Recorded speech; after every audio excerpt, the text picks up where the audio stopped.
Hey, what's up, everybody? True Boxing here. Thank you for coming back to Get Hit with the Truth. So today we're doing the What's Next on Liam Smith, the former junior middleweight champion at 154 pounds. He's now a middleweight contender, and he's coming off of a tough 10th round TKO loss to Chris Eubank Jr.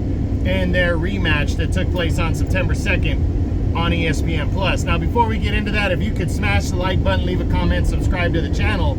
I really do appreciate any and all support that I can get as I try to build my channel up here. So, back to Liam Smith here. You know, a tough loss. He had stopped Eubank in an upset back in January. And heading in, I think people were viewing this as kind of a 50-50, but Smith was more of the favorite, and that's how I saw it. But I did say that I believe that Eubank could win if he was focused. And that, along with Smith kind of suffering, looked like a heel or ankle injury. He looked like he was having trouble planting his foot and pushing forward, you know. And that can definitely affect the fight. But he even said no excuses. He said he was just flat. It wasn't his night, and that he would be back. Now, the big question now is what's next for Liam Smith? Well, Liam Smith carries a name. He's a veteran. I think he's better than a gatekeeper, but I think a lot of people at 160 will view him as that, and I think he still wants to become a two-division world champ, even though he's 35. I think he still does have juice left to potentially accomplish that. And it's a wide open division at 160, so I think Liam Smith comes back and potentially could, you know, land a decent sized fight because he has a decent sized name. Been in the ring with Canelo, you know, he's done his dance. He's had some pretty solid fights, and you know, I really believe that he could get a pretty solid fight moving forward. So let's run through the top 10. Let's see what possibly could be up for the former 154-pound champion following this loss to Eubank.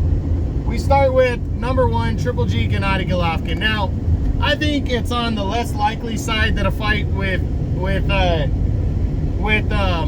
Eubank and Smith would happen. But I mean, with Triple G and Smith would happen. But if Triple G decided to come back at 160, I think Liam Smith could potentially be the type of guy he would fight. But I really believe if Triple G even resumes his career at all, that it's likely going to take place at 168 pounds. So I'm not seeing this one. Triple G is still ranked at 160 just because of his resume and all that kind of stuff. He's only fought one time at 168 against Canelo in his last one. So for now, he's still ranked there, but I don't see Triple G being a viable option. Then you have Carlos Adames, the WBC interim champion.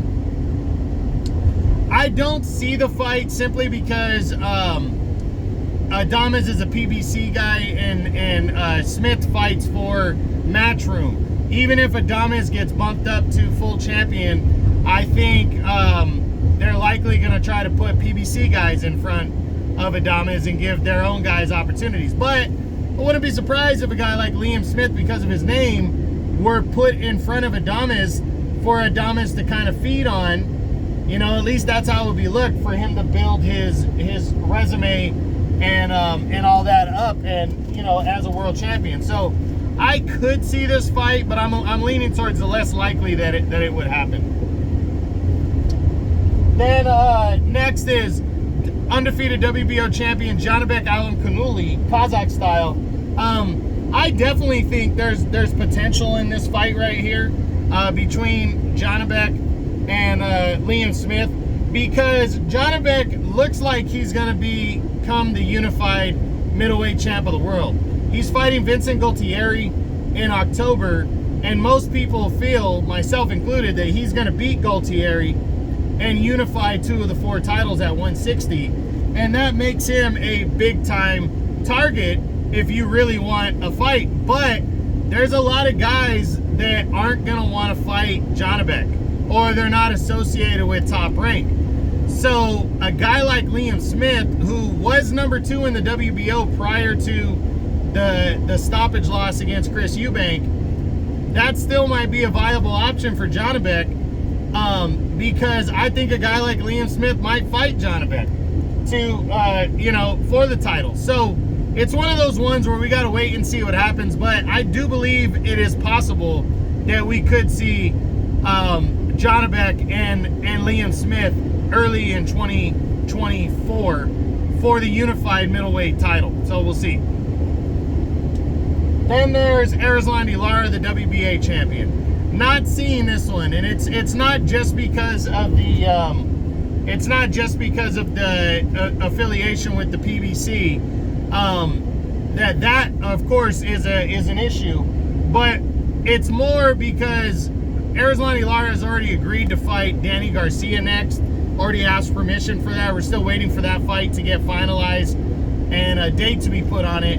But after that, the winner of Lara and Garcia has to fight Michael Zarafa, who's the undefeated #1 contender in the WBA. So Liam Smith, not an option for Erislandy Lara.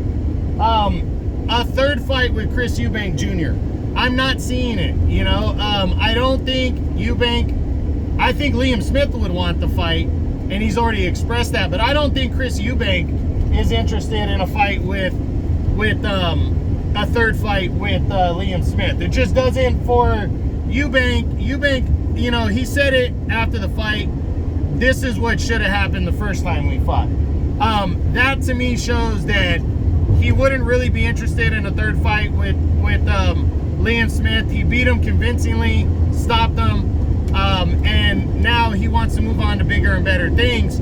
And it's not to say it's not a back burner option for Eubank, but I really don't think Eubank is gonna go after a third fight with Liam Smith. Then there's IBF champion Vicente Gualtieri. If Gualtieri pulls off the upset over Janibek and unifies middleweight titles, I could see Gualtieri fighting a guy like Liam Smith next. He'd be a good name that everybody knows for him to make a first defense against, but I honestly don't think Gualtieri's going to win that fight. So I don't believe Gualtieri would be an option for Liam Smith next. Then you got Esquiva Falcao, the former world title challenger from Brazil. Not seeing this one. Falcao is coming off the loss to Gualtieri. He's also a top-ranked guy. For a fight for them to cross the street to fight each other, I think it would just have to be a bigger fight for Liam Smith. I think he's taking a little too much risk to fight Falcao, who's not a big name.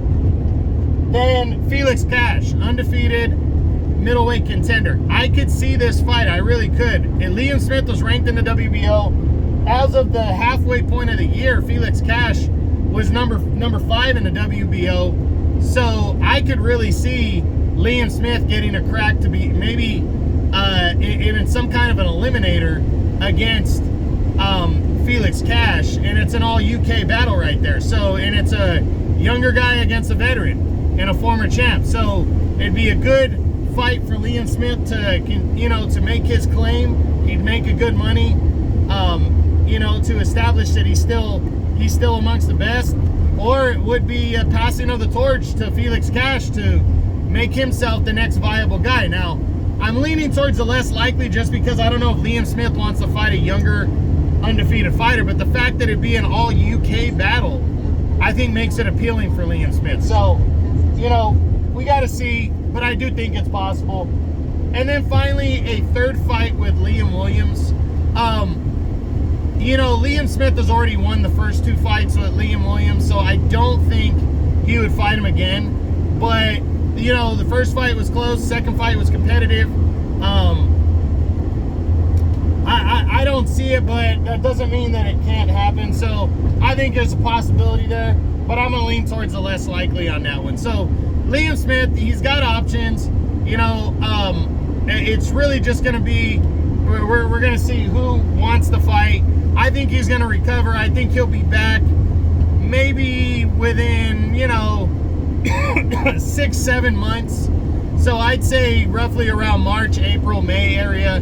And I think if he doesn't land some kind of an eliminator or a title shot, I think he'll probably just shake off some rust and then push for something bigger in the second half of the year. So we'll see what happens, but that's it. That's my what's next on Liam Smith, the former 154-pound junior middleweight champion of the world, following his loss to Chris Eubank Jr. in their rematch on ESPN Plus on September 2nd. Hope you enjoyed it. If you did, smash the like button, leave a comment, subscribe to the channel. I appreciate any and all support. This is True Boxing. You've been hit with the truth.